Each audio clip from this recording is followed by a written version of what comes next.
Moiai na mua.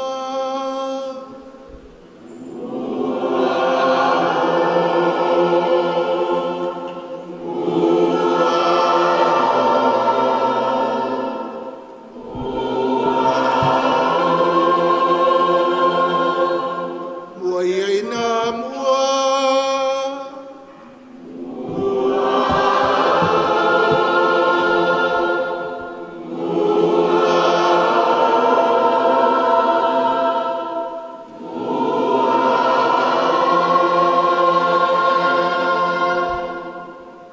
Le swafo le tama, le alo, ma le anganga pa ia. Ia whatasi le alima autou.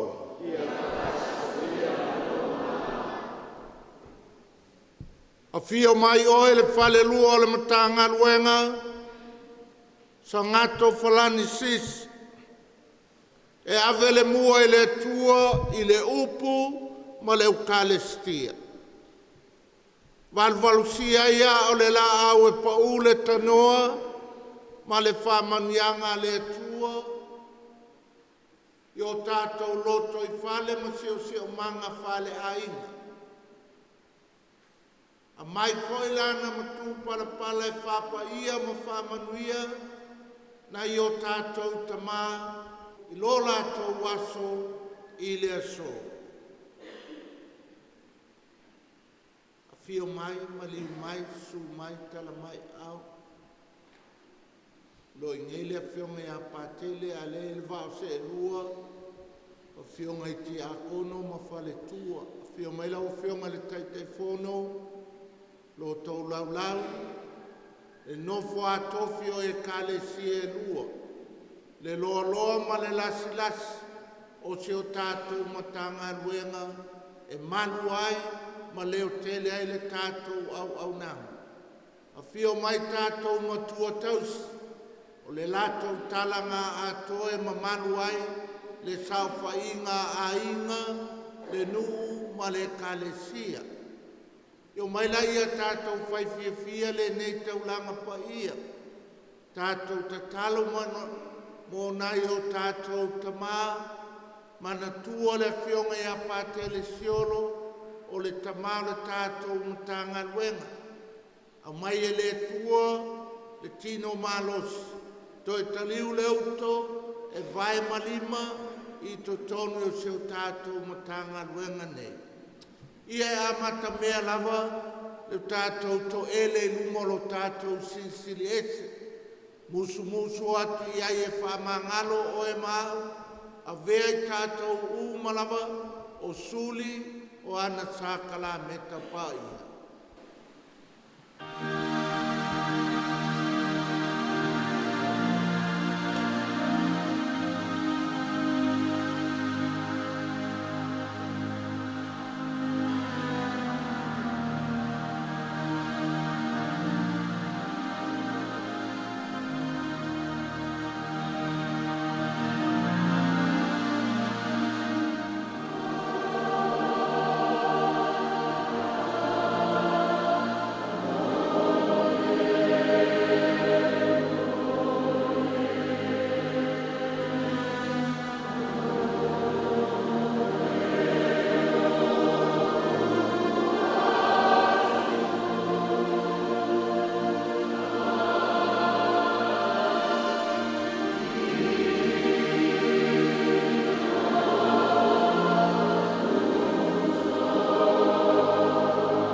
alofa mai a te tātou le tua e ona le mana uma, wha mangalo tātou mai a tātou angasala, ma tai tātou i le ola e whawawau. O le vinga e le tua i mea au pito alu.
Le atua mana e o lo mātou soifua mo lo mātou ola. O e lava na e amata mea mo le punaanga. O lo mātou ola whātangata. O e foina e foa i lo mātou ola maelanga. Foa i moi mātou le nei saunina. Le malosi ma le fifia.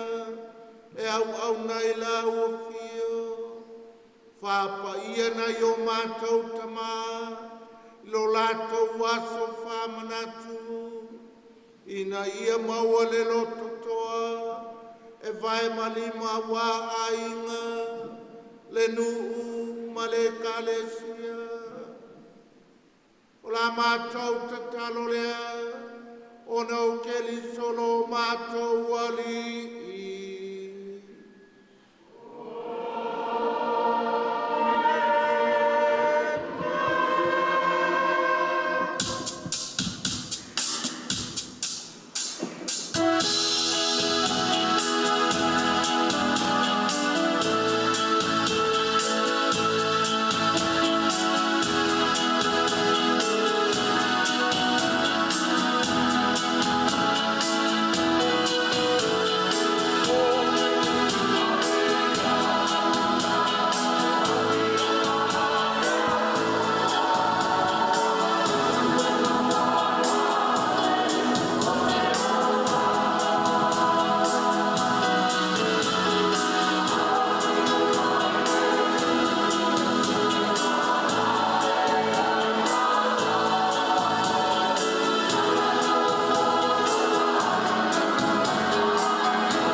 o le wholafolanga o le upo le lii. Mo mua le tupu ma tā upo e se fulu ma le iwa. Wholafola le whai upo e iwa. Se i le whai upo e se fulu ma le tasi. Wha au le se fulu ma le tolu. Mua le tupu ma tā upo e se fulu ma le iwa. O te wholafola le whai upo e iwa. Se i le whai upo e se fulu ma le tasi. Wha au le se fulu ma le tolu. O le matua. Ia e tū i le maunga i luma o le lii. Wo iai o ia i le ana, wa ia no foai. Whāu ta foi. Wo o mai ia te ia le awhionga le lii. Wo whāpea mai ia te ia. E li ai, se alau mea e whai i nā.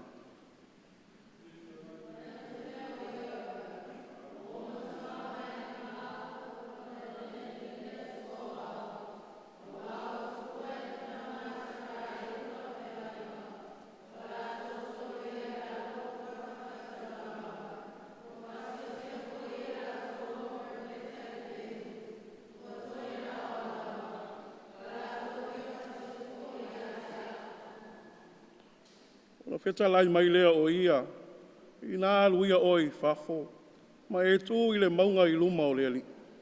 Wha auta mai, wāwhio ane lea li, o le matangi te telefoi ma le mālosi, wa lepeti ai maunga, ma momomo ai papa i luma o lea li. E le iai lea li i le matangi, wa muli i le matangi o le mafui e. E le iai i lea li i le mafui e.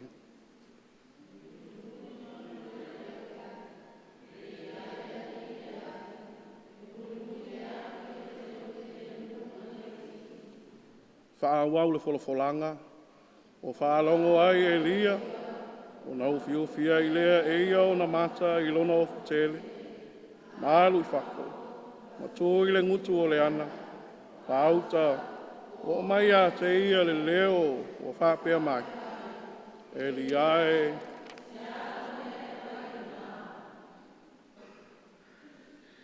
o le upu a le lii.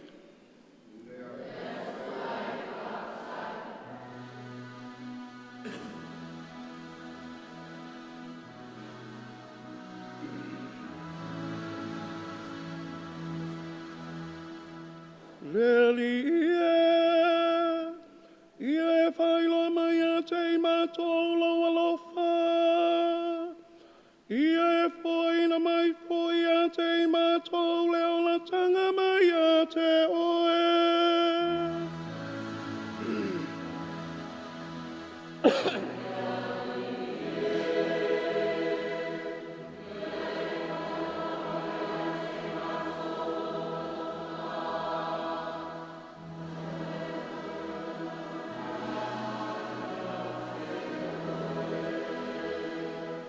O te whaalongolongo atu I mea e whetalai a mai e lea li le atua.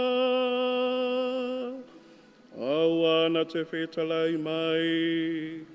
Ia manui alona nu atoa ma ona tangata mi o atua.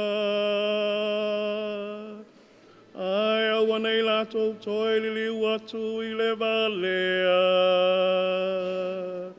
E moni wala tala na ula tanga. I e ua matatau I a te ia.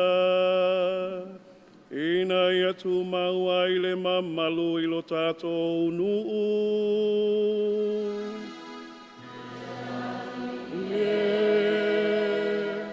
Ia e pai loa mai a te mātou loa loa. Ia e whoina mai whoia te mātou mai. O le alofa ma le whamaoni ua la whetai ai.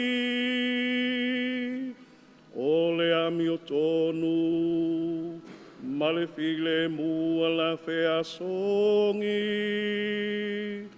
E tupua e le whamaoni ai le lalo langi. E vavai fofoi, le ami o tonu mai le langi. Te ali ia e whailoa mai a te mātou lo aloha. Ia e whai na mai, o ia te mātou leola. E whai na mai e le alila le manu ia. E fua mai foi e lo tātou lau ele, o na lava fua. E mua atu i o na luma, le ami o tonu. Na te whatu mauina foi, o na vai le ala.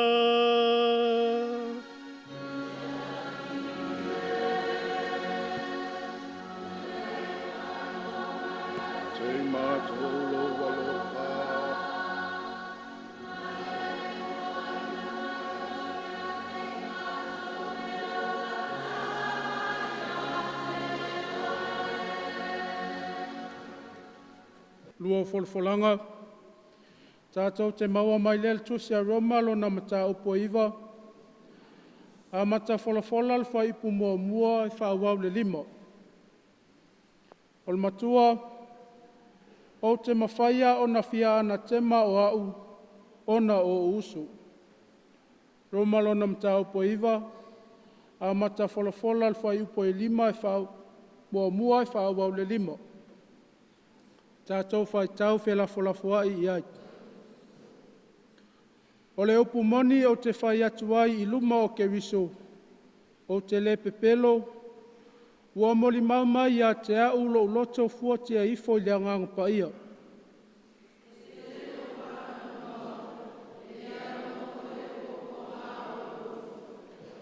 Au wā o te mawhaia o na fiana tema o au, ia te a ma ke riso o na o uso. O lo wa inga i la le tinu.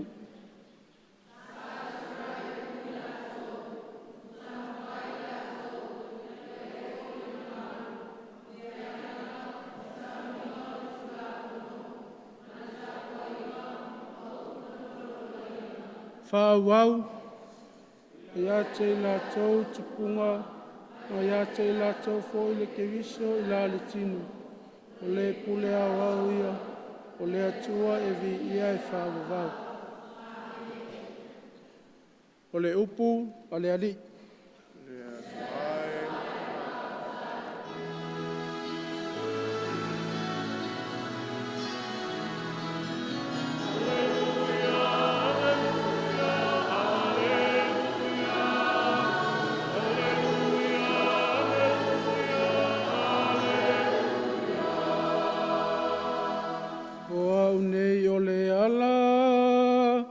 Ma le upu moni ma le ola, e le alua tu lava se tasi le tama, pe a le ui mai a te au.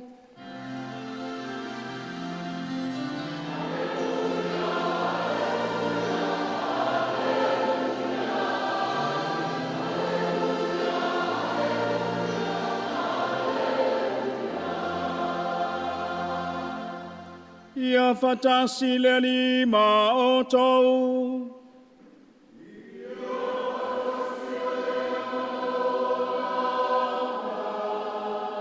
O le folafolanga ma le evangelia pa ia matayo.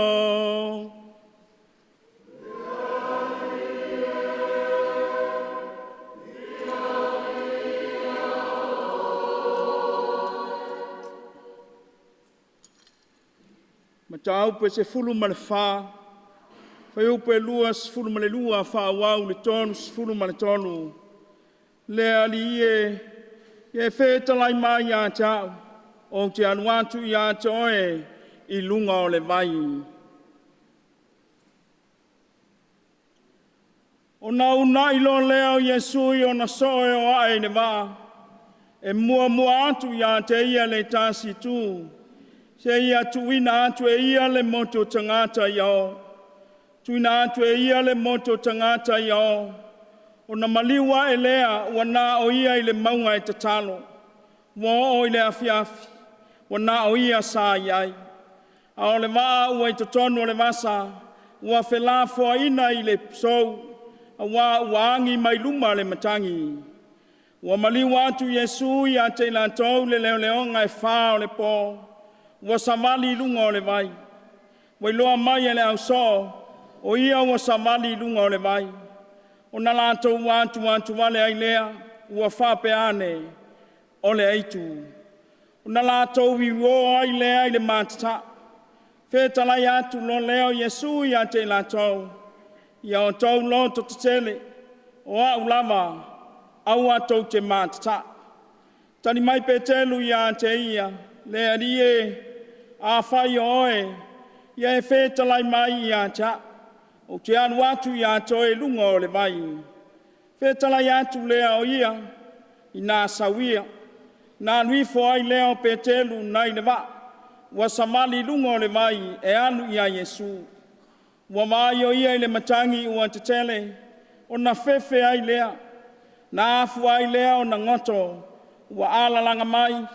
Ari e whaola mai. O na apa atu lo leo Yesu i lona au. Tango i a te ia, ua whape atu i a te ia. O e nā, le wha tua i titi. Se a le mea ue mā salo vale ai. Na lao ai lea i le va. O na malu ai lea o le matangi. No mai ai lea o e na i le va. Wa ifo mai a te ia ua whape mai. E moni o e lama o le ano o le atua. O le talalele ia le li.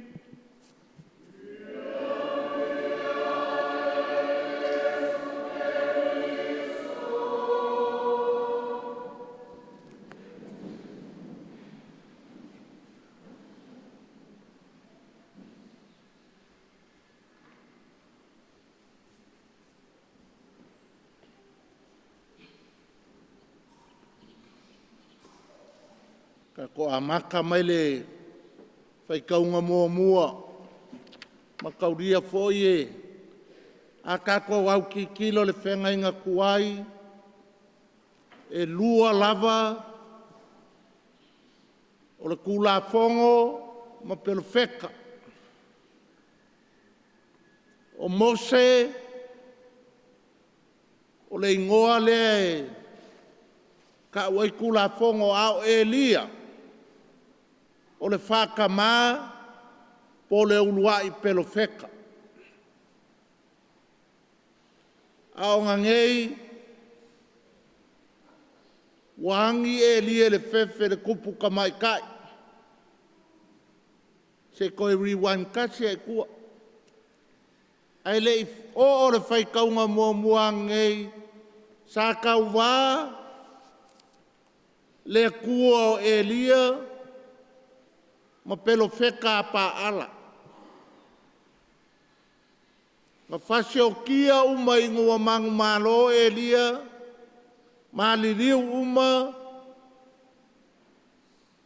pelo wheka e lua se lau, o ngupua pa ala. O ngā kaungu mai la i o le kupu ka mai kai, whailang kala, fika, kulai, ka ko o e whasioki a Elia. Ngā sola Elia. Ngā hangi lunga o le koafa, ma le aku maunga le fiaola. O Elia le ngā amakai upu ia le akua avaku o ka fiaoki lava. O pala ai. Ngā kulila ia musumusu le angelo uma vele vai man falawa. Koe mauan maros. Alu lunga o maunga o lepa maunga singai le ngā ave ai. Kula fongo e safulu ia mose. Alu ngai whaakali e waku le kua e ke rua whekau i ngā. Ia lenga sau e lor whekau ngā ngei lafi ia. E lia e kongo le anga le maunga. E whongole angelo e sau fafo e whakarikali le aluakua le kua. Sau le mafui e, fiu e lia e kilo, e le o alakua i le kua. sau le makangi malosi, fiu e lia au kiukilo, misi a ko le pas, e le eise a kua o la kuai. Ka vilivili mai le afi, mumu mai le afi,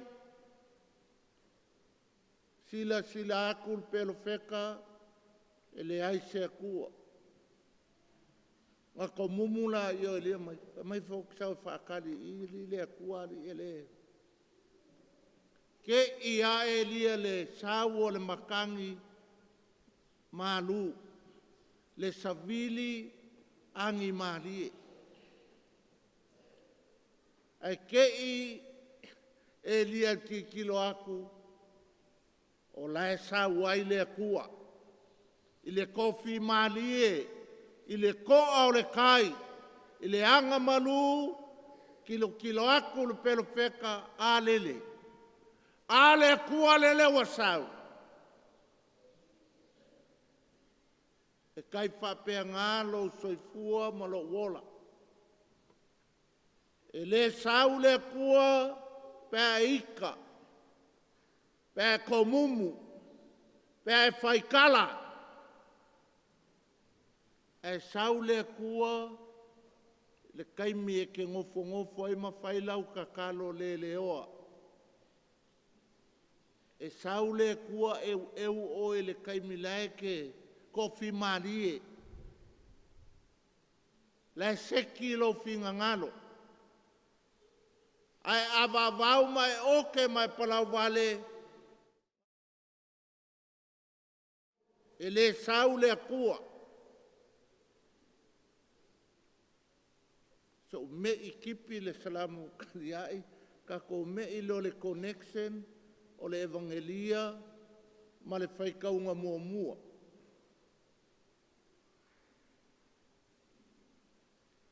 Wa fefefe le au so o ilunga le waa inga ua. Wa angi mai le kau o loa e malos. Alakula i o Yesu e lave ai. Whamaisi e vale iku ngai ruai. Ai ki kilo aku inga ua kofi marie, ua ngau le makangi, ua le aise ngalu, whamai uoi. Pongola i o pekelo, ia e le kau whamakala. Le laulaki a o Yesu ma Yesu sau. O i lea e le me le angava whaapalangi a makaukias ka ngaka whai mai a le leisa ka alo la kapia mai he walks on water. E whai le lainga ngai ka ngaka e maua e se mea ngake whaia. E mese awha anga kamai. Mai o Matthew walks on water. Ia me fo ngā lenga whai e pira. Ai ngā le lilia wa fefe le koe sau ar tami ma ngoko. Kukusa leile au soo, pekelo ma elia. Wa fefe, le kwa umangei ale wa venga ngā kauma, pero feka e fia pa ala, wa mangu malo, e ngā whaalongo a kulo lewa o maire kupu kamaikai, e so e ia e whasioki sola. Wa fefe. Ngā maa ngai ale a makanga o savali e pekelo lungar sami, pe ianga a maka mai whakausi e o a kulo e vai manga, ai koe yangi mai lorkau o loa fefe maa ngoko. Le arkala Yesu, se le aua kou ke fefe o au lea. O le so kanga lea le whaikaunga mua ma le evangelia. E lui e foi ka kou ka mai le nge yasu.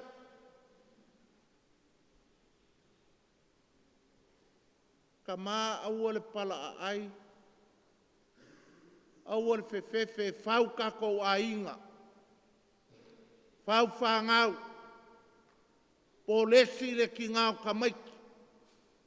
Fai whaalelei le whakuainga kaus.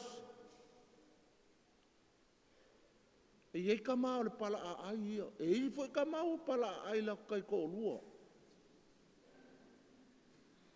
Ka maa kulai mai o ko waso le ngei.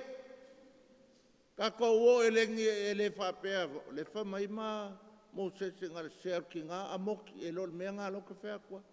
O loka whea o mai e whau le mele lei. Ia o mākula o kaimi e kalangoa ka ngaka i le whaku ai ngā kausinga e whaia. I lau whangau i siau ko olua.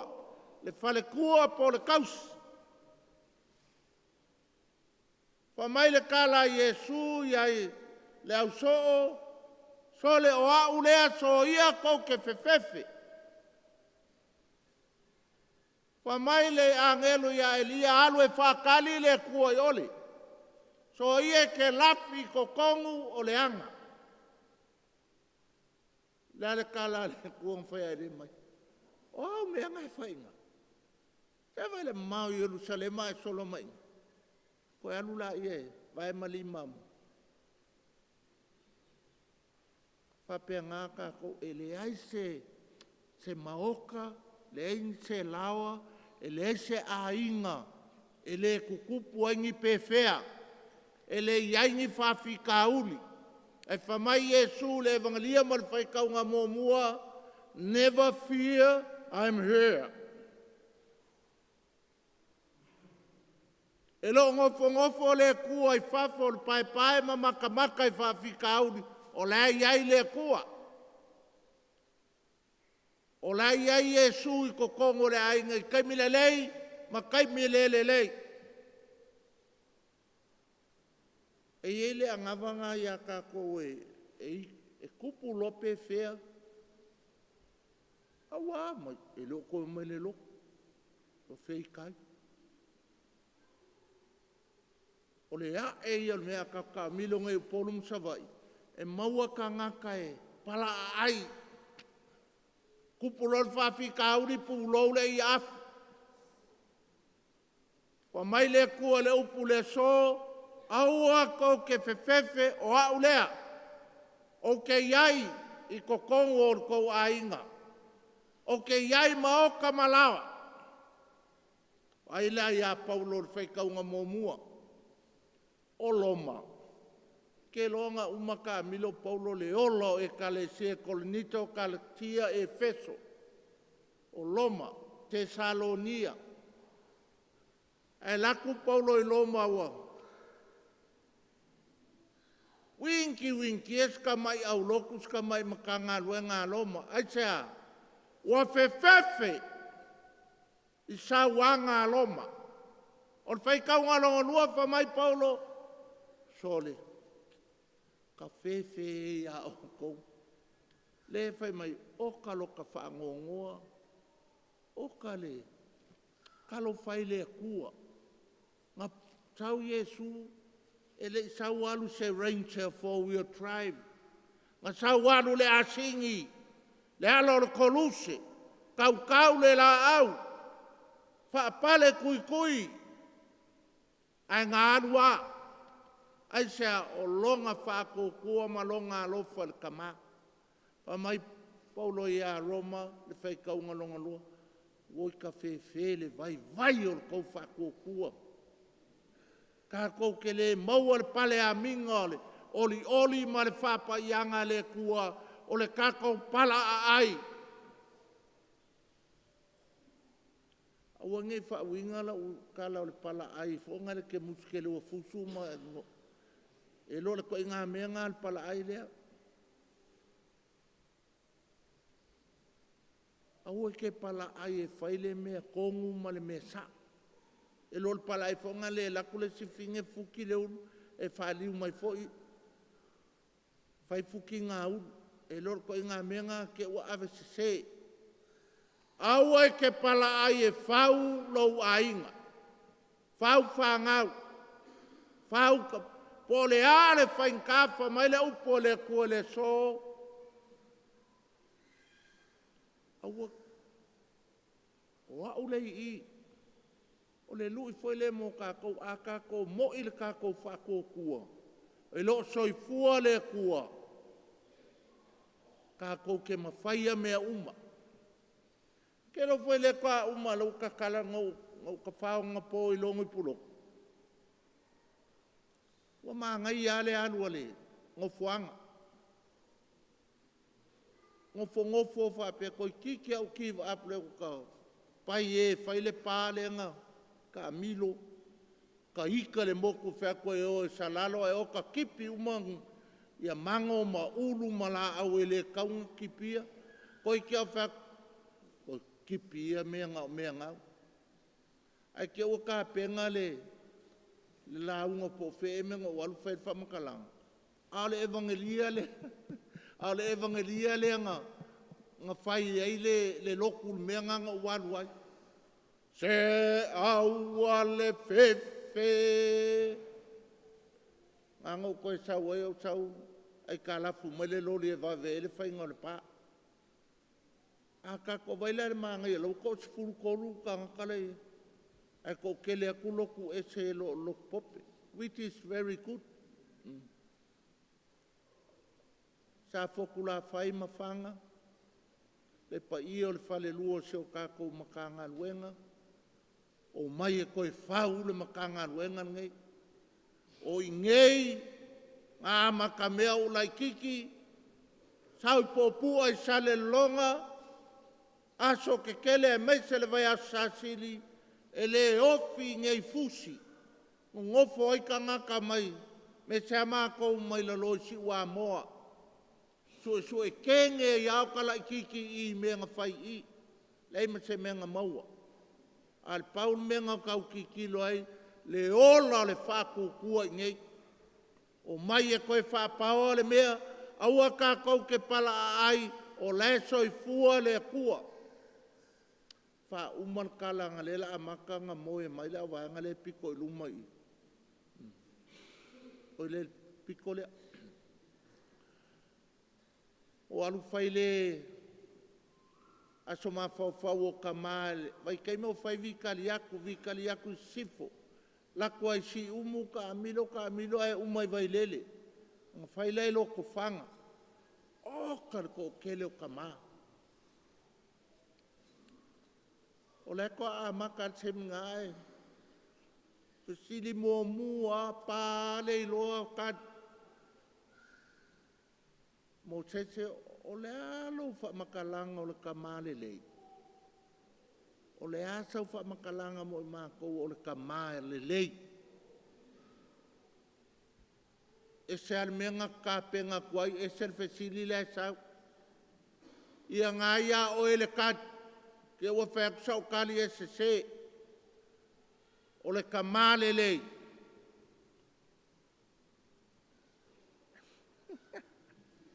E ka whewhea ke ua mao se kala o I ngei o.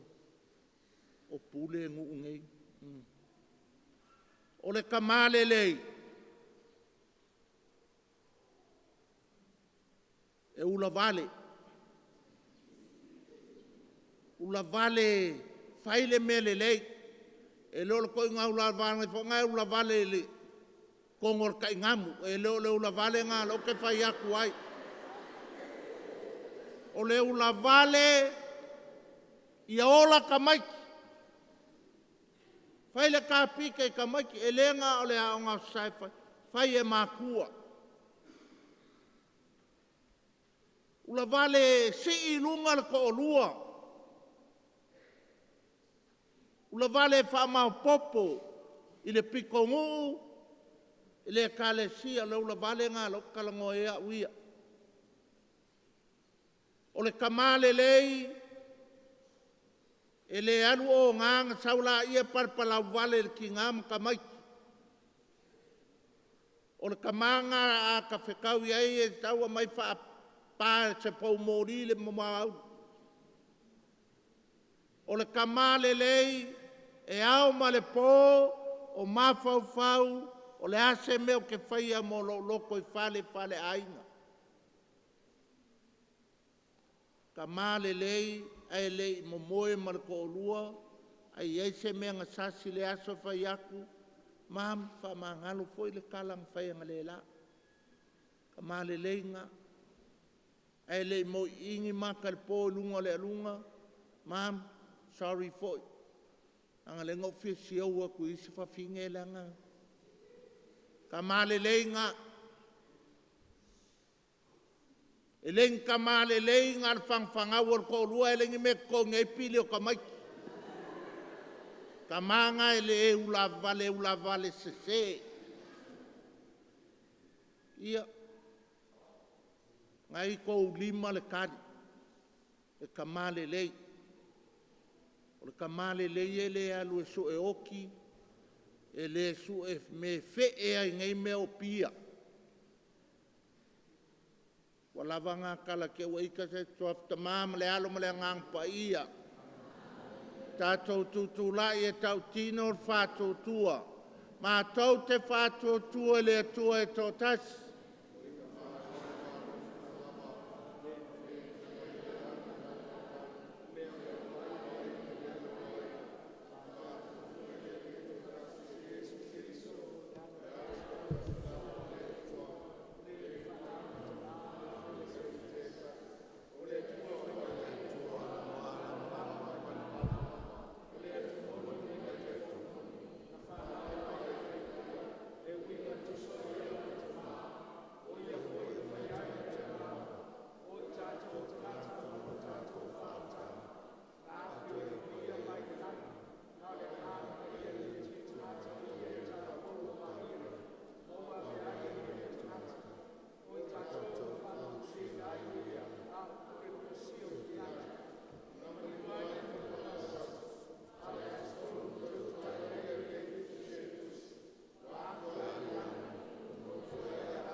Umano tātou whasoa lana up.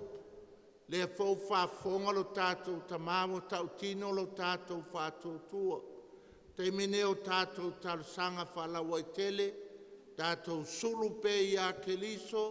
Ai mese lo tātou tamai le langi mo ana whamanuianga. Tātou te talo mo le tamā pa ia. O peleo se furu ma le wha. Utu mai le langi le finangalo le tua i lona malosi le tino, le maa fau, ai sili lona malosi le ngang, wa le taita inga o le ka le sia i le lanolangi, te le ni ngang, wa le folaunga ma le sāwaringa. Tātou wolenga lea i le li i. Lea li i e whafong mai. Tātou te talo mo e po umalawa le lanolangi, ta mao si o tātou puleanga, o staulanga, le au no fovoto, ia meso lantou wo fo ina antu soifua, ngā lulue a wale tua malana ngā luenga. Tātou wolenga lea i le li i. Lea li i e whafo mai. Talo i taitai o malo, meso taitai o Samoa, talo ia iai manu mai le tua, a wale folaunga a wā Samoa le to fimalie ma le toa file mu. Ia awane ia fia li mala whaale na tula ai meso ni veves pei o na iai e tunu mamao tātou waia le vātau le sairinga o le pule le malosi. Tātou wolenga lea i le ri i. Lea li i e whafo mai. Tātou manatua o tātou matua tausio si o tātou matanga luenga. O lātou o whātau tolia i mai o le tino. Manatua ele te māsi o tātou mtanga luenga le fionga ia patele. Le fsia ia pulu to fanga ma le whalef. Ia iai le tua i so se mea e meso le whamalolonga Jesu le angalofa mamana. ina ia iai le taimi to e whenua au iai le malosi ma leola. Tātou o lenga lea i le ni. Lea li e whaafonga mai. Wha moe moe o le ni aso a wale a sasau tama. A veo se ta iala i mātango fie malau le lei. Tai tai le alofa. Tai tai le toa fimalie. Tai tai le saonga le mu. A walu tātou iai ainga o nuu ma e ka le sia. Tātou o lenga lea i le li. Lea li e whaafonga mai. Le upu wa tō mtawina i lana fionga. Whai mta iala o le leiva yaso le tātou mta ngā renga. Ia pa u se whātu se ele le lei. Ma ia tu mau i loto ma fina ngalo. Le ngā lulue ma le au au nanga. Le wha tua ma tani tonu pea i le tua ma lona fina ngalo. Tātou o lenga lea i le li i.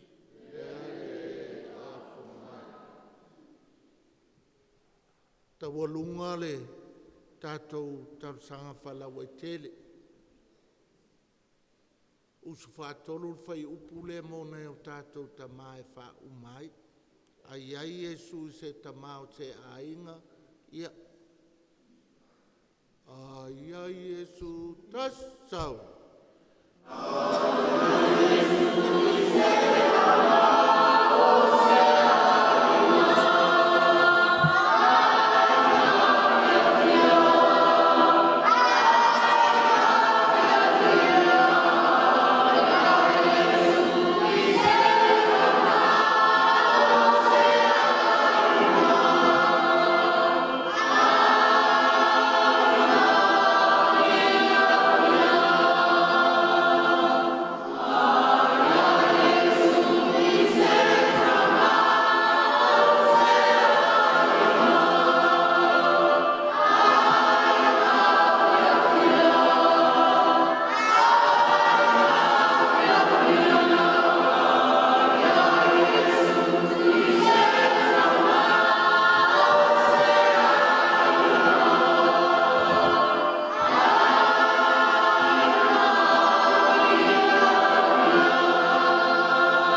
Ai ngole tua i o tau talo nei e tali leia la tātou taulanga.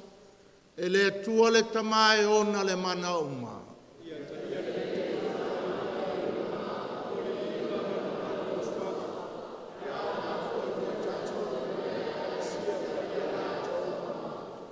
Le lia le tua ia vea taulanga u mātou moriati. Ma wele mana o lo walofa. O lau wha mangalonga. Ai e maua i mātou u malawa. Le saulo tonga e tau tua i lau o fia. O le mātou o le ngalea. O nau keli solo mātou ali i.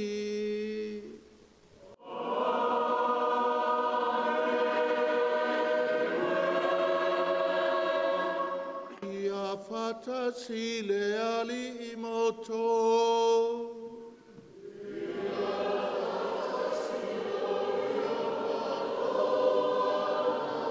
Ina si ai o tau loto.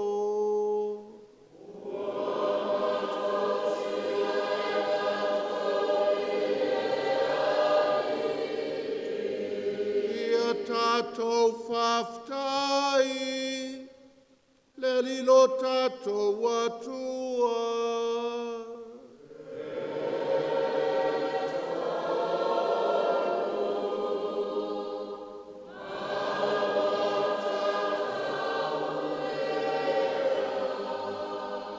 Le tamau le atua soifua e o le malo simalawa. Mimita i mātou e whafta i ate oe o no keliso. Ke liso lo na alofa mo i mātou, wha maulalo e ia, whanau i le tau paupa ia. Ke liso lo na popo ngāra koluse, whasau loto i mātou ma le oti tū mau. O ke liso le toi tua e mai le oti, mauai e mātou le ola e whavavau. Mafuanga ia mātou whatasi mangelo, ale kangelo, au pai au mai le langi, au lātou suina la lātou pese whai tu mau, o louvi inga.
Le alia ue matua pa ia lava oe o le punanga o pa ia uma.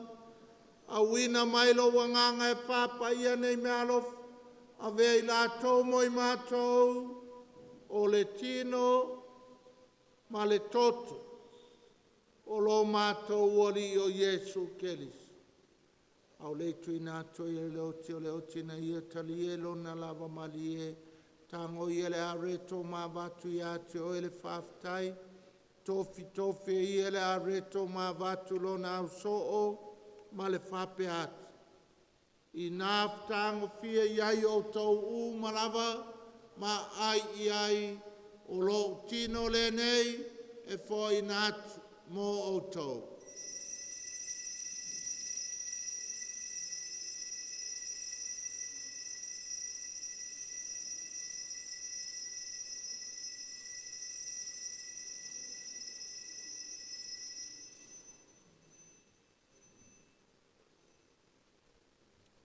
Mai ale tau mawtanga na tango i ele tu a watu i ato ele whaftai malvi inga tu watu le ipulo nā so o ma le whape atu I nā whātango fia iai o tau u malawa mawhainu iai, o le ipu le nei o lau toto. Toto le whengai ngā whau ma le whāwawau, o le a whamalingina mo o tau matangata uma, mo le whamangalo ina o angsala. I au tau whaia le nei sauninga, ma whamanatu i a te au.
Whamtungolor maliu malona toi tu mātou te moli a te oele te mae, le nei are to le ola ma le nei po le whaalatanga, mātou te whafta i atu nualo i ei mātou, e tutu i au luma, mau au na i a te oe, fe soso an mai a mātou uma, o ewa mautu whanga le tino ma le toto kelis. Ina ia whātasta sia i mātou, i le maftanga e tasi le anganga pa ia. Le ali ie mantua lau e ka le sia le lalolangi atoa, ina ia mātou ola le lofa whātasi, le o sfulfalo mātou ta mapa ia, le maftanga ta mama ta maa uma, o si o mātou matanga luenga. E tautua mau au na pea i lau o fio.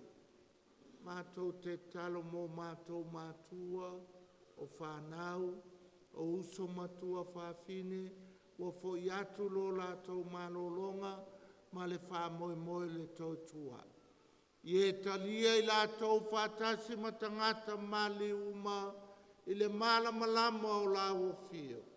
I e lofa mai a te mātou malawa, ina ia mātou o ngā mātou te wai whātasi, le ola e whāwawau ma Maria, le tinata upau o le tua, whātasi ma apostolo ma le aupai auma, o e na whātino ina lo finangalo, i tupulanga uma, mātou te whia vivi, whānene, whātasi mai la tau i la uafio, e ala atu i lo walo o Yesu Keliso.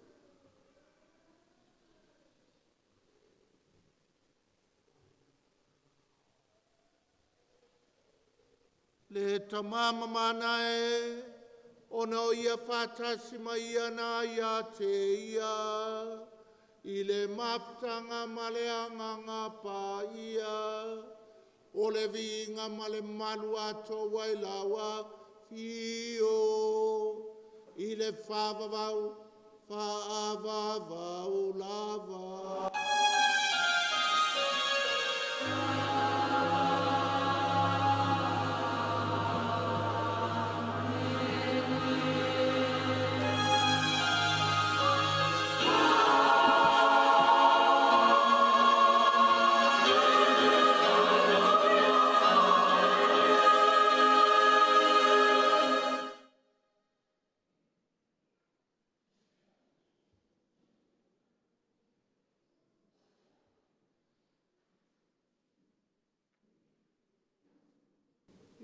tātou talo ma le whalangolango le tama. Le tatalo na awa o e ke niso mo i tātou.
Mātou le lia mai le angauma, au mai a mātou le file mui o mātou aso, i lo walofa muti muti vale, whasau mātou mai le angasala, pui pui a mātou mai atu ngalunga uma, au mātou whātau tali atu ma le whāmoe moe fia fia, mo le fio mai o le mātou whaola, o Jesu Keliso.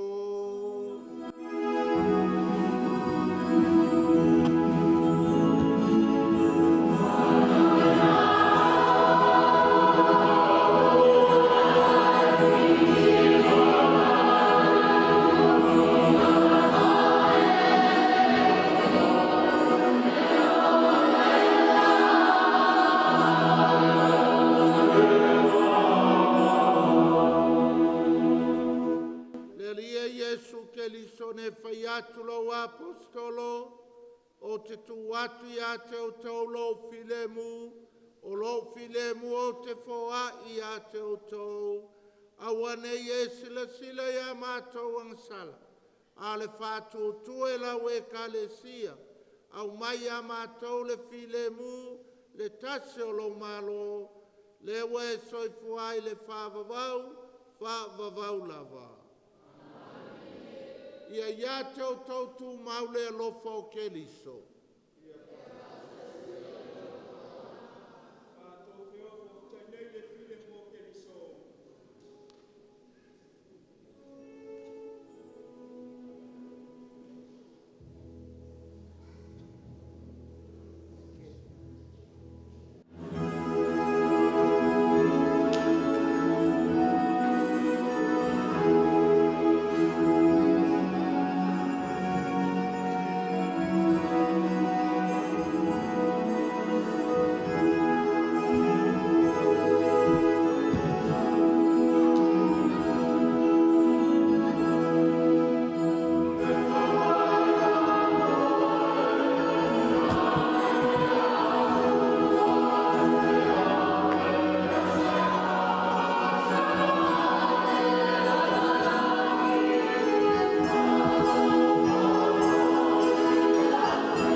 Pauta ia Yesu Keliso. Pauta elena te veseanga sala le lalolangi. Amu ia oe ma o valaulia i le tali suanga le tamai mamoe.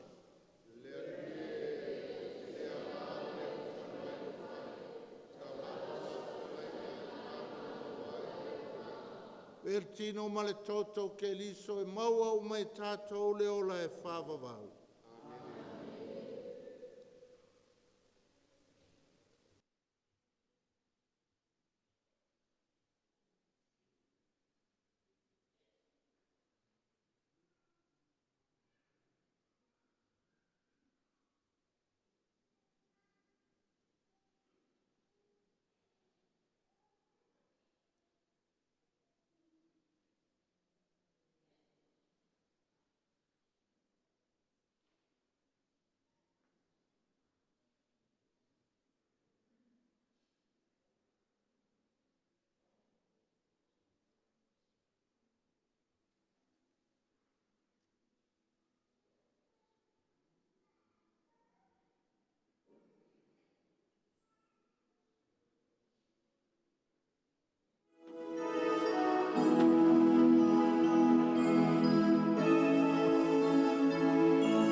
le nganga whamalo ma le whaftai le tātou ainga.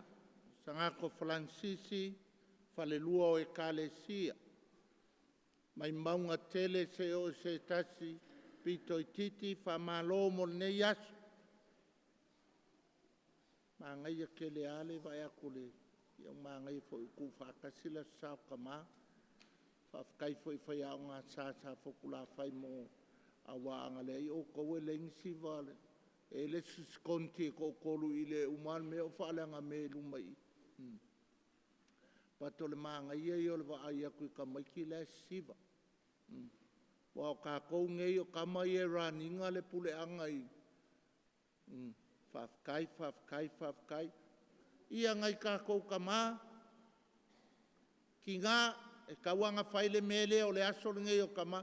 O le mele e sa mua pe e lunga i le aso ki ngā. Ai lalo i le aso ka mā pe wha au ki ngā a. Ki ngā ai ese ki ngā i ku whapelo au ka makau. Ki ngā ku lungalo au ka makau.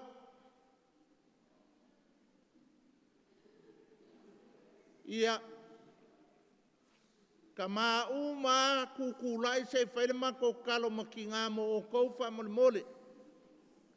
Ka mā makua, ka mā whiololo, ka maiki laua fia ka mā kukui lunga. Ia le atualo mātou mu ta mā e muti vale lo alofa.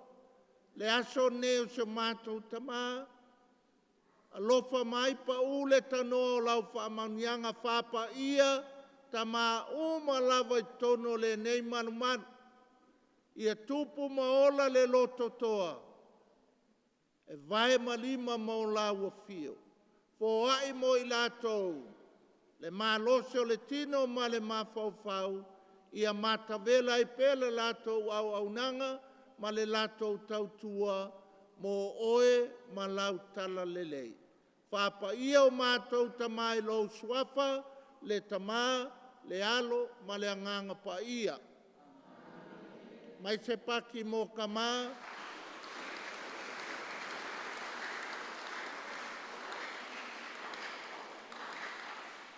pai whale lei peka māngei, a olo kai au koe fo i ale mea kuai. Ia tātou tatalo.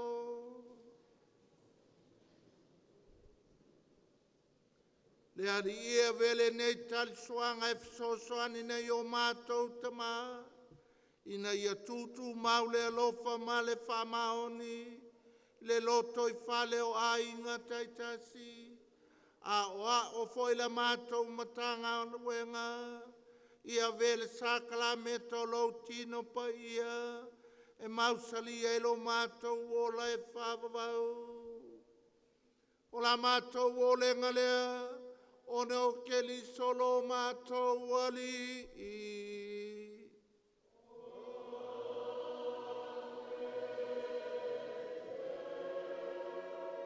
Ia whātasi le rima o tau. Ia whāmanuia mai le tua e ona le mana uma, le tamā, le alo, ma le anganga pa ia.